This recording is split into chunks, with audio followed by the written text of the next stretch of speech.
Magandang araw po, welcome po sa aking channel, Love9 TV. Patalasasan po, meron po ba kayong mga properties na napapabayaan or non-performing assets? Plan nyo ibenta, pero wala kayong oras sa pagbenta nito. Kung ito'y pagkakatiwala nyo po sa amin, tawag lang po kayo sa aking numero, usap po tayo, gawin ko po ng video for free. Yes, libre po, wala po kayong babayaran. Tutulungan pa namin kayong mabenta ang inyong property. Kami na po bala sa marketing, sa boosting or paid ads. Even sa tripping, hindi na po kayo mapapagod sa pag-entertain ng mga buyers. Kami na po bala sa lahat. Tawag lang po kayo. Sa mga naghahanap po ng house and lot dito sa Manila, literal na Manila po ito, hindi malapit sa Manila o an hour drive pa Manila, kundi nasa mismong Manila area po tayo ngayon. Ito pong bagong video presentation natin ay isang low budget na house and lot na kung saan napakaganda po ng lokasyon, malapit po sa lahat ng business establishments. At ang kagandahan pa po dito, ito po'y titulado, buhay po ang may-ari, kaya wala po kayong maging problema sa documentation o sa transfer ng title. May lot area po ito na 50 square meters at may floor area na 100 square meters. May 2 kwarto at isang banyo. Dito po sa harapan ay may security grill. Kung compact car po ay kakasya po dito. Pero kung mga SUV, dito po kayo sa common parking magpapark. Sa structure, maayos pa naman. Walang crack ang mga dingding o walls. Ang kailangan po dito ay retouch ang pintura kung masyadong maselan. Pero kung sakto naman ang budget, siguro as is gawa ng livable naman po ito.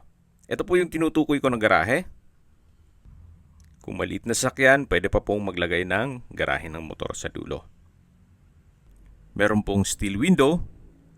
Then natatanaw naman natin yung main door na naka-solid wood door po yan. Pasok na po tayo. At dito naman po yung living area o salas.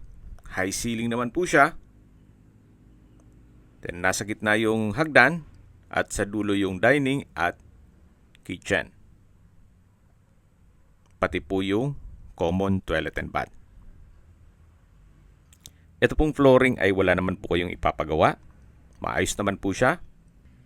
Ito po yung dining area at yung kitchen. May kitchen countertop, kitchen window, stainless sink and faucet, kitchen cabinet. Then meron na rin pong space para sa refrigerator. Dito naman po yung service area at common toilet and bath. So ito po, kung sakaling maselan, papalitan nyo lang naman dyan ang tile flooring at bathroom walls. Yan po yung pintuan para sa service area o pwedeng pwestohan ng washing machine. Tunghayin nyo po ulit itong kitchen, dining area, then yan yung hagdan na pwedeng lagyan ng understair storage at yung living area. Ito po yung hagdan, naka-wooden staircase, handrail at metal railing. Akyat po tayo, samahan niyo po ako. Ito pong hagdan, wala naman po kayong ipapagawa dito. Hindi na po may iwasan yung mga komento na kesyo luma na, pero po ang hirap pong maghanap ngayon ng property dito sa Metro Manila. Especially kung ang budget nyo ay below 5 million pesos. So dito na po tayo sa first bedroom. Malaki po ang espasyo. May customized steel window. Actually, kahit gawin nyo po itong boarding house, lagyan nyo ng 4 na double deck. Kikita po kayo dito. Then meron din pong wardrobe. From floor to ceiling po yan. At usable naman po. Lipat na po tayo dito sa kabila. Labas po tayo dito sa first bedroom. Ito po yung hallway. Yan yung hagdan. At ito naman po yung second bedroom. Pag-usapan na po natin ang distance, location at travel time. Mula po Pedro Hill, ito po'y walking distance lang. Kaya accessible din po ito ng public transportation. Mula naman po sa Quirino Avenue, ang distance is 1.2 kilometers at ang travel time is 6 minutes. Mula naman po sa Ayala Mall Circuit, ang distance is 2.5 kilometers at ang travel time is 11 minutes. Malapit din po ito sa Landers Otis, 3.1 kilometers at ang travel time is 11 minutes. At mula naman po sa Hospital ng Maynila, ang distance is 3.8 kilometers at ang travel time is 14 minutes.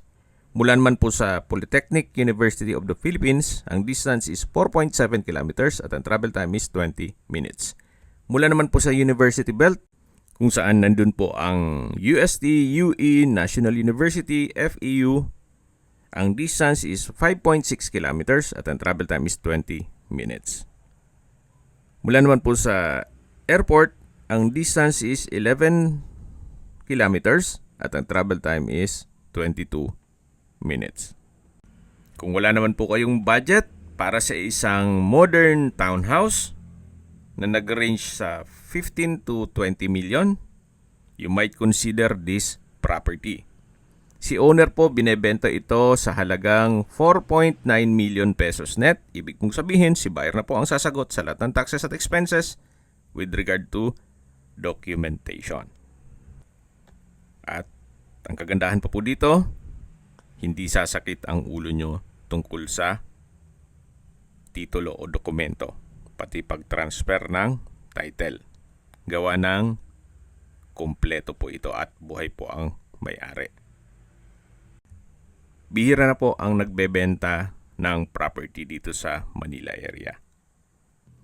Anyway, nasa inyo pa rin po ang desisyon kung ano man ang assessment nyo dito sa property, pero para sa akin, kaysa bumili po kayo ng property na babiyahe ka pa ng 2 hours para makarating ng Metro Manila, especially kung nandito po ang inyong trabaho o meron kayong estudyante, pwede na rin po ito. Napakaganda po ng lokasyon at malapit po sa lahat. Ilang steps lang po ay nasa highway na po kayo. Kung sakali man po na magpaset kayo ng tripping, kailangan po ahead of time, gawa ng manggagaling pa pong Bulacan si owner. Kung may mga katanungan po kayo, tawag lang po kayo sa aking numero. At sa mga kababayan naman natin nasa ibang bansa, meron po akong WhatsApp, Viber at Telegram. Same number lang po, 0917-316-3399. Sa mga nagtatanong naman po ng aming Facebook, meron po aming Facebook page na Nov9TV at Facebook Real Video. Meron din pong TikTok at Instagram. May ibang YouTube channel po kami, the Nov9TV channel, Nov9TV Listings, Nov9TV On The Spot, Nov9TV Updates. Sana po naibigyan nyo ang video presentation. Paki-like and subscribe na lang po sa aking channel para ma-update din po kayo sa aking future listings. Kung sakali po hanap nyo yung mas malaking sukat ng lupa, meron din po kami ibang listings na pwede nyong pagpilian. Huwag po kayong mag-atubiling tumawag sa amin. Then, let us know your budget para malaman namin kung anong property pwede naming ilog sa inyo. Sa lahat pong viewers, subscriber at nagtiwala po sa amin, salamat po sa suporta. Ingat po kayo lagi at yung pamilya. Maraming salamat po.